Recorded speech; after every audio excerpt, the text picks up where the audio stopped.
Also in the street plan of Washington, you find pentagrams. So here we have two pentagrams in the street plan of Washington. The top one points into the Capitol building, and the one at the bottom points into the White House. This is a political building, so we're told. In fact, it's a temple to a secret society, built by the Freemasons to a specific design, Congress, the Congress building. Where did it get its name from? Capitol Hill, from a sacred place of the Roman Brotherhood going way back called Capitoline Hill. And when Madeleine Albright, high priestess of this brotherhood, became Secretary of State, and she went across on her first overseas visit to Europe, she actually went to Rome and made an official visit, what for her would have been a pilgrimage to Capitoline Hill in Rome, and that's where we get Capitol Hill from. This is George Washington. In the last century, they decided they didn't have a decent statue of George, so instead of getting an American to produce one, they ordered it from Italy, from Florence. And when it arrived on the dockside, people were staggered, because here was George, the first president of the United States, depicted naked from the waist up with this cloth over his Bill Clinton's, and then pointing up one arm, pointing down the other. What's going on? Unless you realize where these people are coming from, it's inexplicable. Well, if you just hold that in your mind, arm up, arm down, naked from the waist up, and then Bill Clinton's covered in a piece of cloth, well, this is where it's coming from. This is the ancient depiction of the compilation of the negative force symbol that the Templars worshipped, or the high-level Templars worshipped anyway, called Baphomet. And this is why that they depicted George Washington in that way.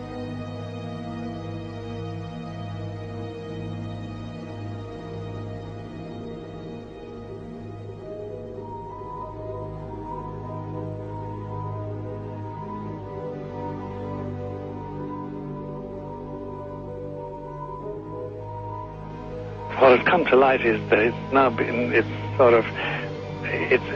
is not so surprising for a lot of people that there are covens amongst the very educated class, architects, doctors, lawyers, priests, brokers, and the leisure class.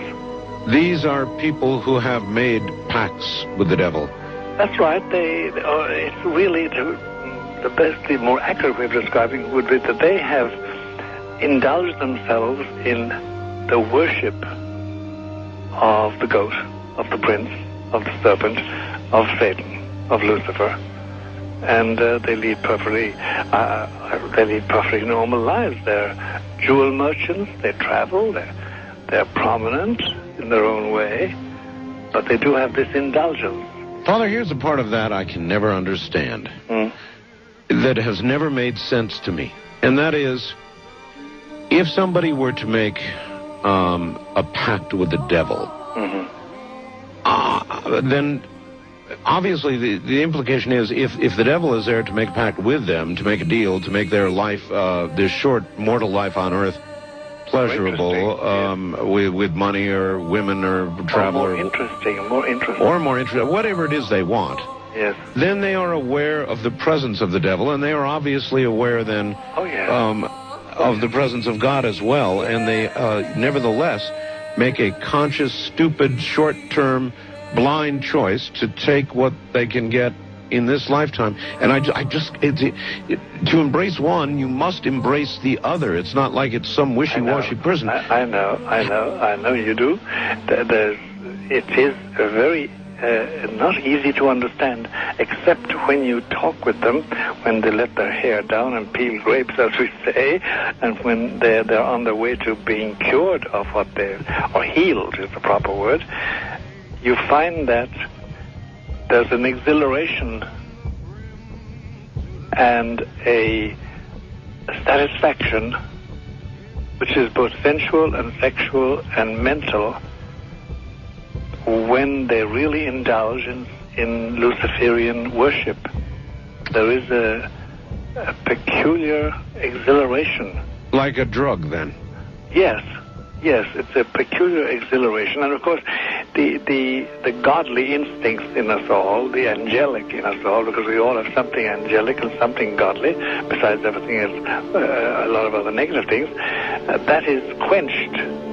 And you find in them a horror of anything, what we call sacred and holy, or sacrosanct, or the idea of the idea of the sacred, of the awesome.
How in the world did you ever get involved in praying to demon spirits?